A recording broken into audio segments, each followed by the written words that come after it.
मेरे बेटे माँ सरस्वती की कृपा रहे। स्पेशल टॉपिक्स के इस वीडियो में हम solubility of compounds of S block elements देखेंगे। सॉल्विलिटी का मतलब होता है tendency of a compound to disperse in a liquid. Tendency to disperse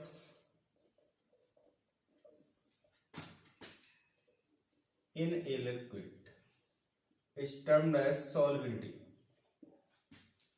दूसरी बात समझने वाली ये है कि जनरली एस ब्लॉक एलिमेंट्स के कंपाउंड्स आयोनिक नेचर के होते हैं। The compounds of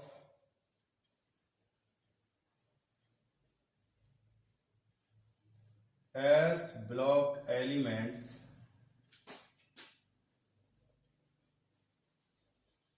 are ionic in general।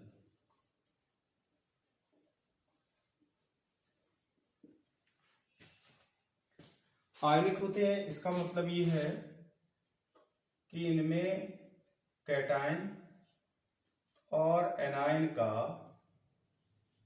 Lattice होता है।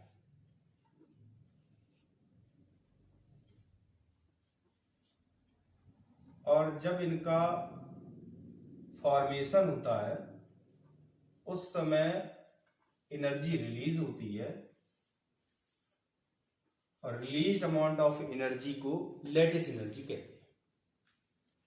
मतलब जब ये लैटिस बनता है तो उस दौरान एनर्जी निकलती है और उस एनर्जी को लैटिस एनर्जी कहते हैं। लैटिस एनर्जी निकलने के कारण जो कैटायन और एनायन है इनके बीच स्ट्रॉन्ग इलेक्ट्रोस्टैटिक अट्रैक्शन फोर्स काम करते हैं।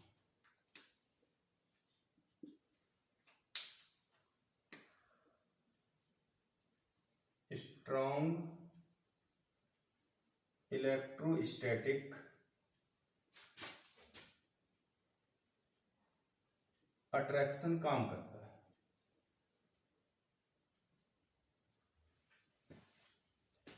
अब अगर इसे वाटर में डिसॉल्व किया जाएगा तो इनके बीच के अट्रैक्शन को तोड़ने के लिए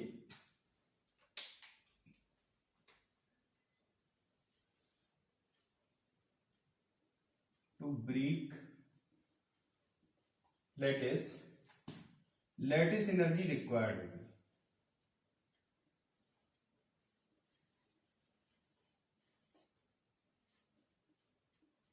जब लैटिस एनर्जी के इक्वल एनर्जी मिल जाएगी तो ये टूट जाता है और ये एनर्जी वाटर जो जिसमें हम डिस्पर्स कर रहे वो प्रोवाइड कराता है।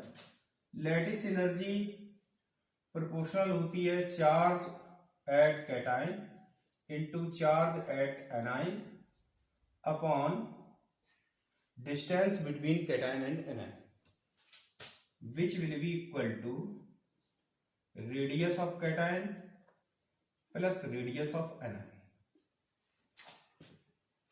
यानी कि जितनी लैटिस एनर्जी होगी उतनी ही एनर्जी जब दी जाएगी तो ये अट्रैक्शन फोर्सेस टूट जाते हैं। अब अगर लैटिस एनर्जी ज्यादा होगी तो हमें ज्यादा एनर्जी देनी पड़ेगी और सॉल्युबिलिटी कम होगी, और अगर लैटिस एनर्जी कम है तो हम कम एनर्जी देंगे और लैटिस टूट जाएगा, यानी कि सॉल्युबिलिटी ज्यादा होगी। लैटिस एनर्जी ज्यादा तो सॉल्युबिलिटी कम, लैटिस एनर्जी कम तो सॉल्युबिलिटी ज्यादा। तो हम ये कह सकते हैं कि solubility is inversely proportional to lattice energy। एक रिलेशन तो हमें ये मिला। जब वाटर मॉलिक्यूल्स जो इसमें होंगे, जो वाटर होगा वो इतनी एनर्जी प्रोवाइड करा देगा कि वो लैटिस एनर्जी के इक्वल हो जाए तो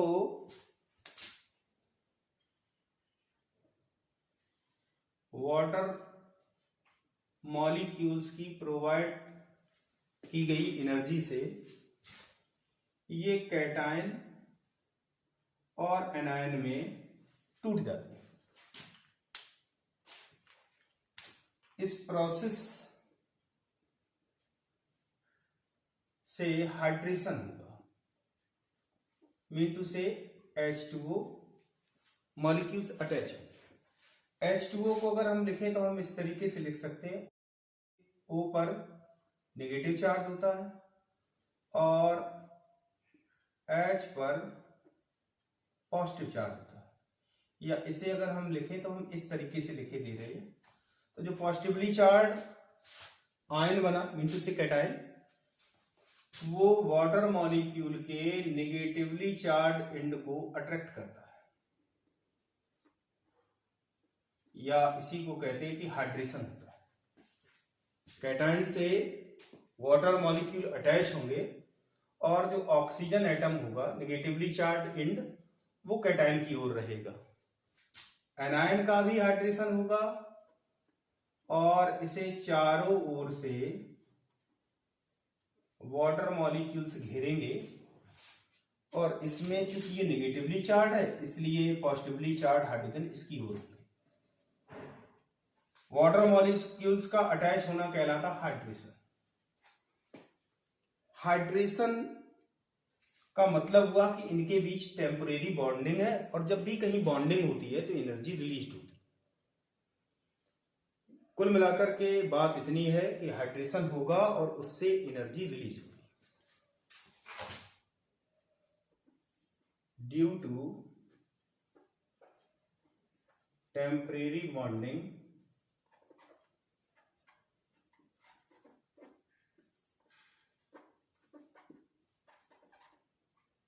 energy is released and it is called as hydration energy. Hydration energy release होगी। हाइड्रेशन एनर्जी को अगर हम देखें तो वो डायरेक्टली प्रोपोर्शनल होगी number of water molecules attached water molecules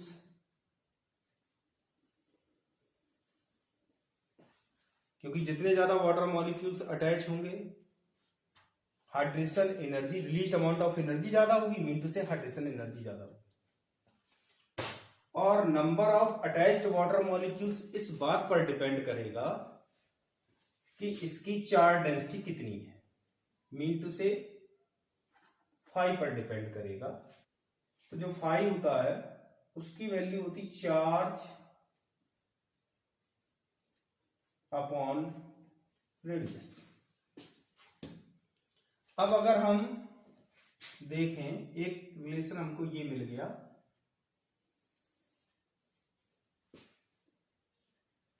hydration energy is proportional to number of attached water molecules which will be proportional to the charge density 5 and it will be proportional to charge upon radius of cation। अगर anion के case में देखेंगे तो radius of anion।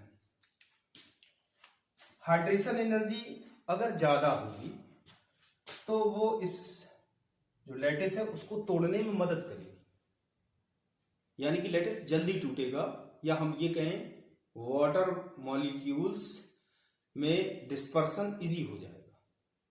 भाई जितना ज्यादा water molecules add होंगे वही तो सॉल्युबिलिटी होती है, तो number of water molecules will be directly proportional to the solubility.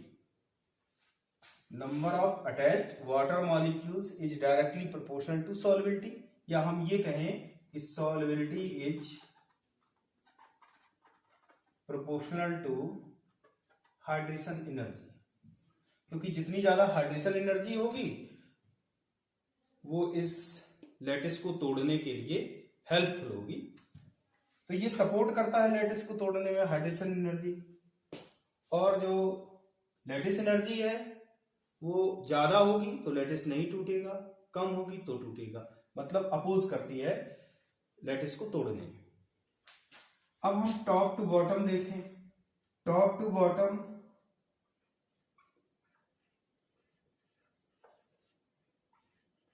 जाने पर कैटायन का साइज लगातार बढ़ता है और एनायन का साइज कांस्टेंट रहता है। एक पर्टिकुलर एनायन के लिए अगर हम टॉप टू बॉटम बने हुए कंपाउंड्स को देखें तो कैटायन का साइज बढ़ेगा और एनायन का तो कांस्टेंट रहेगा।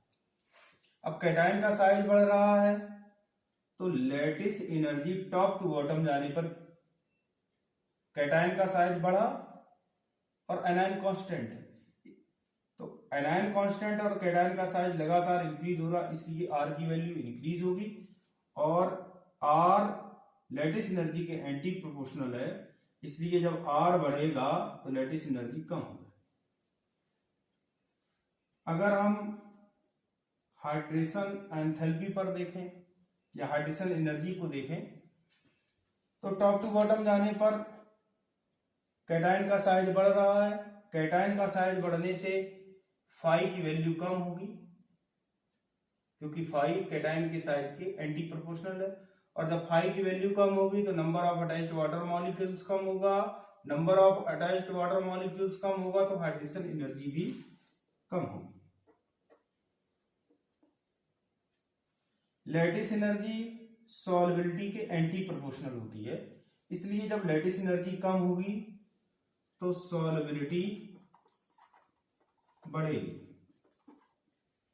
और जब हाइड्रेशन एनर्जी कम होगी तो हाइड्रेशन एनर्जी सॉल्युबिलिटी की प्रोपोर्शनल है, इसलिए सॉल्युबिलिटी हाइड्रेशन एनर्जी के प्रोपोर्शनल होने के कारण टॉप टू बॉटम डिक्रीज होगी क्योंकि हाइड्रेशन एनर्जी भी डिक्रीज होगी।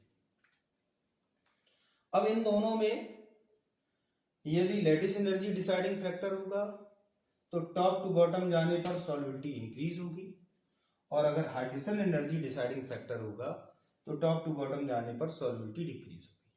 तो चलो देखते हैं कौन सा डिसाइडिंग फैक्टर कब होता है। हाइड्रेशन एनर्जी और लैटिस एनर्जी में कौन सा डिसाइडिंग फैक्टर होगा, इसे समझने के लिए हम दो केसेस देखेंगे।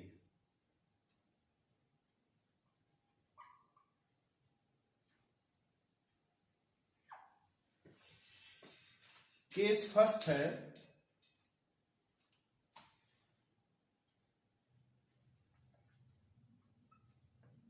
when radius of anion is very large than radius of cation, और दूसरा केस रहेगा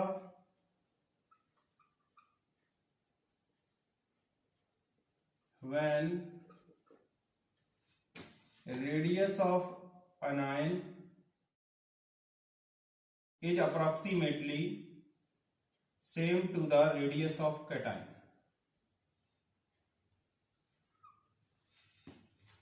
इन दो केसेस में हम देखेंगे कि डिसाइडिंग फैक्टर हाइड्रेशन एनर्जी होगी या फिर लैटिस एनर्जी होगी। अगर हम टॉप टू बॉटम मूव करते हैं तो हमने बताया कि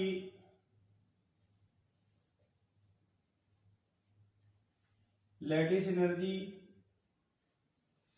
U प्रोपोर्शनल होती है Q1 into Q2 upon R, और R इज इक्वल टू होता है R ऑफ कैटायन, मतलब radius of cation plus radius of anion. अगर हम टॉप टू बॉटम मूव करेंगे तो केवल कैटायन चेंज होगा, एनायन सेम रहेगा। तो कैटायन का साइज लगातार बढ़ेगा, उससे R प्लस और R माइनस का जो सम होगा वो भी बढ़ेगा, और इसलिए अगर हम देखें तो लैटिस एनर्जी की वैल्यू टॉप टू बॉटम जाने पर लगातार कम होगी, और जब लैटिस एनर्जी कम होगी तो सॉल्युबिलिटी बढ़ेगी।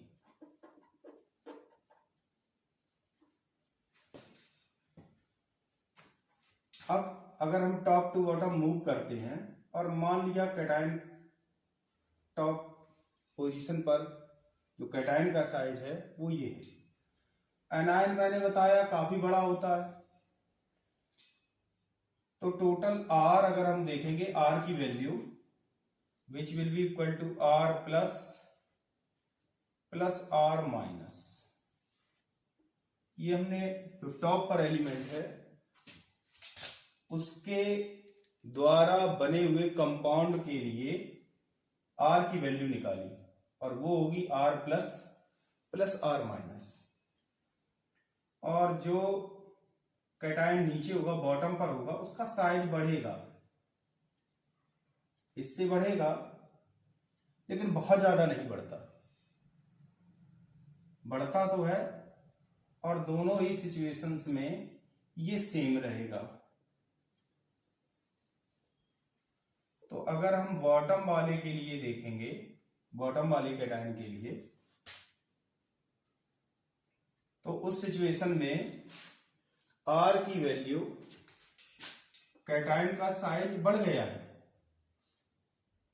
और एनायन का साइज वही रहा, लेकिन बहुत ज्यादा चेंज नहीं होगा क्योंकि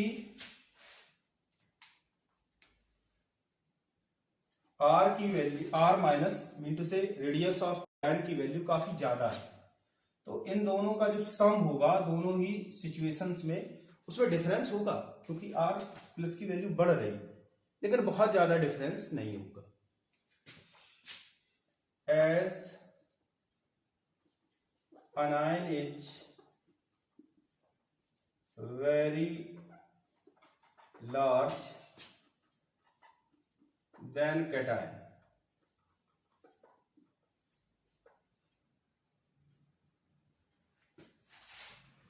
R plus will change top to bottom, but value of R, which is equal to radius of cation plus radius of anion, will not change considerably.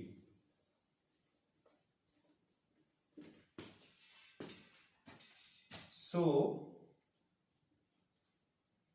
lattice energy will not be deciding factor.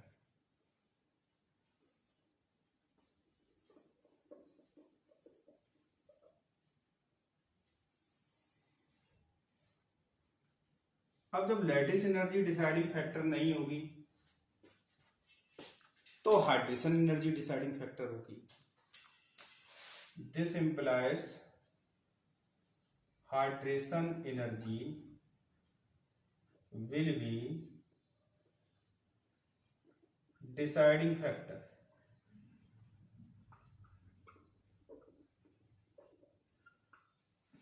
और अगर anion उसी size का है, लगभग उसी size का है जितना बड़ा कैटायन है, तो उस सिचुएशन में क्या होगा, टॉप टू बॉटम अगर हम मूव करेंगे तो एनायन और कैटायन लगभग कंपेरेबल साइज के हैं, लगभग बराबर है। कैटायन वैसे बड़ा ही होगा तो मैं थोड़ा बड़ा बनाए दे रहा हूं, एनायन बड़ा होगा, मैं उसे एनायन को थोड़ा बड़ा बनाए दे रहा हूं। अब जब टॉप टू बॉटम आएंगे, बॉटम पर आने पर साइज इंक्रीज होगा और एनायन का साइज बहुत ज्यादा चेंज नहीं होगा, ये सेम ही रहेगा। एनायन का साइज चेंज ही नहीं होगा, वो सेम ही रहेगा, लेकिन यहां पर ये थोड़ा सा बढ़ा, यहां पर भी इंक्रीज हुआ था। लेकिन यहाँ पर एनायन काफी बड़े साइज का था और यहाँ पर उसी साइज का है लगभग। तो यहाँ पर यहाँ से यहाँ जब हम देखेंगे चेंज क्या हुआ, तो उस सिचुएशन में अगर हम टॉप पे जो एलिमेंट है उससे बने हुए कंपाउंड के लिए R की वैल्यू निकालेंगे तो R प्लस और R माइनस इस तरीके से मिलेगा। और जब बॉटम पे एलिमेंट के लिए देखेंगे तो R प्लस की वैल्यू कुछ बढ़ जाएगी और R माइनस की वैल्यू वही रहेगी। तो यहां से जब हम यहां पर चेंज जो हो रहा उसे देखेंगे तो यहां पर था बहुत ज्यादा नहीं होता, इग्नोरेबल चेंज होगा।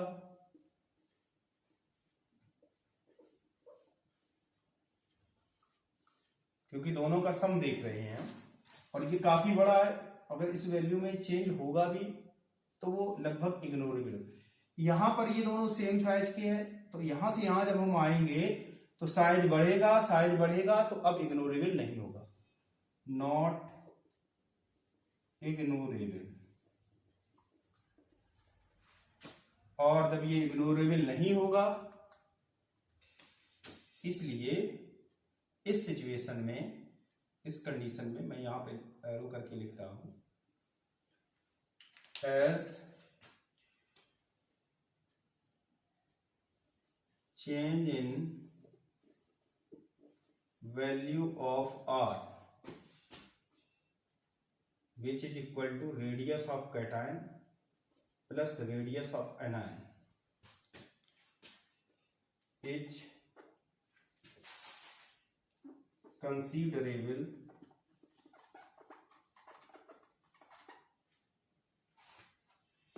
Top to bottom. अगर हम देखेंगे तो ये कंसीडरेबल होगा। This implies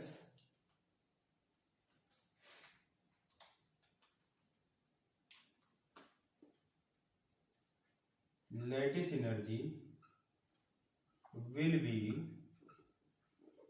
deciding factor।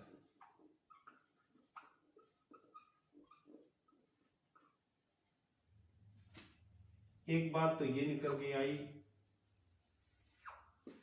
कि अगर हम टॉप टू बॉटम मूव करते हैं और एनायन काफी बड़े साइज का है तो उस समय हाइड्रेशन एनर्जी डिसाइडिंग फैक्टर होगी सॉल्युबिलिटी के लिए, और अगर दोनों कंपेरेबल साइज के हैं तो वहां पर लैटिस एनर्जी डिसाइडिंग फैक्टर होगी। अब इसको समराइज किए दे रहा हूं मैं। केस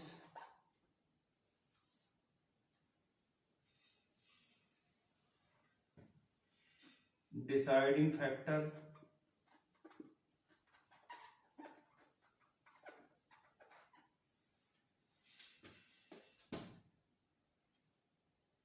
चेंज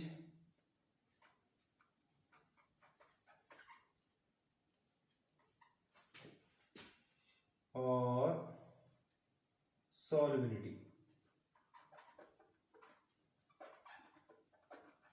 और यहां पर हम टॉप टू बॉटम ही देख रहे हैं। तो जो फर्स्ट केस है उसमें हमने बताया कि R minus very very greater than होगा R प्लस, और जो सेकेंड केस बताया उसमें बताया R minus is approximately same to the R plus. जब ये काफी बड़ा है एनायन तो उस समय हाइड्रेशन एनर्जी डिसाइडिंग फैक्टर है, और जब R माइनस और R प्लस लगभग सेम साइज के हैं तो उस समय लैटिस एनर्जी डिसाइडिंग फैक्टर है। हाइड्रेशन एनर्जी और लैटिस एनर्जी दोनों ही टॉप टू बॉटम डिक्रीज होती है, और जब हाइड्रेशन एनर्जी डिक्रीज होगी यानी कि ये हाइड्रेशन एनर्जी डिसाइडिंग फैक्टर होगा और टॉप टू बॉटम डिक्रीज होती है तो सॉल्युबिलिटी ही डिक्रीज होगी। और जब लैटिस एनर्जी डिसाइडिंग फैक्टर होगा तो उस समय सॉल्युबिलिटी इंक्रीज होगी, क्योंकि टॉप टू बॉटम जाने पर लैटिस एनर्जी कम होगी, यानी कि कैटायन और एनायन एक दूसरे के लिए अट्रैक्शन कम रखेंगे, तो उससे उन्हें तोड़ना आसान होगा, इसलिए सॉल्युबिलिटी बढ़ेगी। Top to bottom hydration energy कम होती है, जिससे ये लैटिस को तोड़ने में सपोर्ट नहीं करेगी और सॉल्युबिलिटी भी कम हो जाएगी। मेरे बेटे, इस तरह हमने देखा कि यदि एनायन कैटायन से साइज में काफी बड़ा होता है तो हाइड्रेशन एनर्जी सॉल्युबिलिटी के लिए डिसाइडिंग फैक्टर होगा, और यदि एनायन और कैटायन लगभग बराबर होती हैं तो लैटिस एनर्जी डिसाइडिंग फैक्टर होता है। टॉप टू बॉटम जाने पर हाइड्रेशन एनर्जी भी डिक्रीज होती है और लैटिस एनर्जी भी डिक्रीज होती है। अब हाइड्रेशन एनर्जी और सॉल्युबिलिटी, हाइड्रेशन एनर्जी सॉल्युबिलिटी की प्रोपोर्शनल है, तो इसलिए हाइड्रेशन एनर्जी जब डिक्रीज होगी तो सॉल्युबिलिटी भी डिक्रीज होगी, और लैटिस एनर्जी सॉल्युबिलिटी के एंटी प्रोपोर्शनल है, इसलिए जब लैटिस एनर्जी डिक्रीज होगी तो सॉल्युबिलिटी इंक्रीज होगी। इस केस के लिए जो आयन होते हैं, मतलब वो आयन जिनका साइज लगभग कैटायन के इक्वल होता है, वो एक तो होता है फ्लोराइड आयन, दूसरा होता है हाइड्रोक्साइड आयन, तीसरा होता है ऑक्साइड आयन। ये group 2 elements, group 1 and 2 elements के कैटायंस के साइज के लगभग बराबर होते हैं। तो अब हम देखेंगे, अब हम कुछ कंपाउंड्स की सॉल्युबिलिटी देखेंगे, और उसमें एक तो एल्कली मेटल हाइड्रोक्साइड ऑक्साइड है, alkali metal carbonate bicarbonate, alkali metal nitrate, alkali metal sulphate, alkali metal chlorate perchlorate, alkaline earth metal hydroxide oxide, alkaline earth metal carbonate bicarbonate, alkaline earth metal nitrate, alkaline earth metal sulphate, alkaline earth metal chlorate और perchlorate.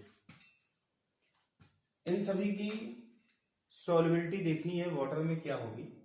तो मैंने बताया था fluoride, oxide, hydroxide, oxide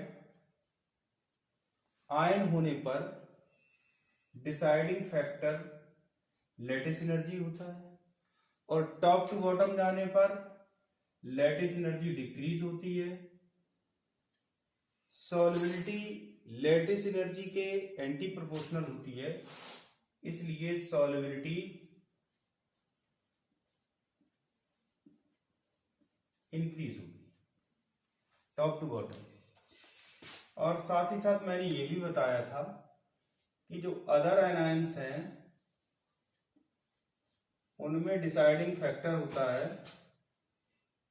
hydration energy, और hydration energy top to bottom जाने पर decrease होती है।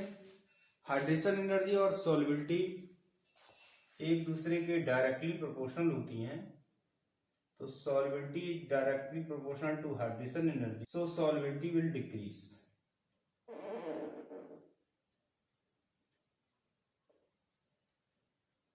So solubility will decrease.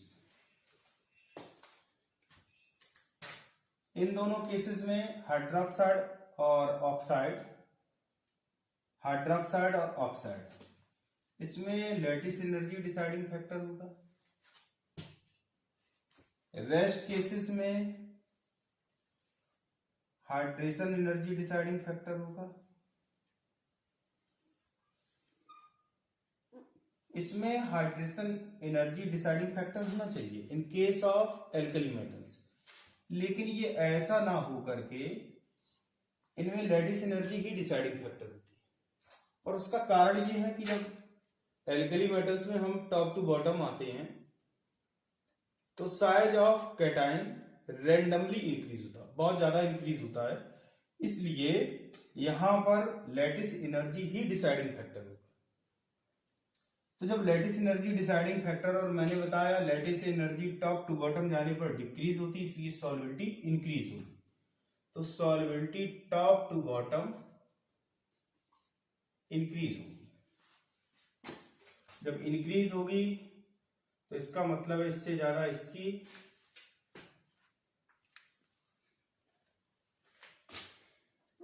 इससे ज्यादा इसकी, इससे ज्यादा इसकी, इससे ज्यादा इसकी, और यही पैटर्न चलता रहेगा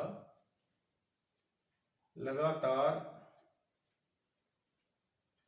एक ही पैटर्न फॉलो होगा।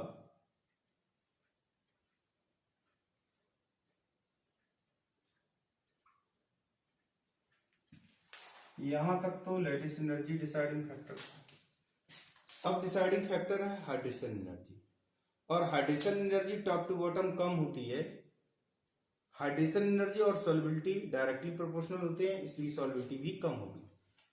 तो जब कम होगी तो इसकी सबसे ज्यादा, उससे कम इसकी, उससे कम इसकी,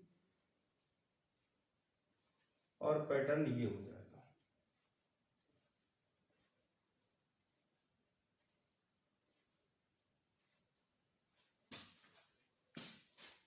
तो ये तो रहा solubility of compounds of S block elements. ये वीडियो यहीं फिनिश होता है। हम नेक्स्ट स्पेशल वीडियो में कोई नया टॉपिक देखेंगे। Till then work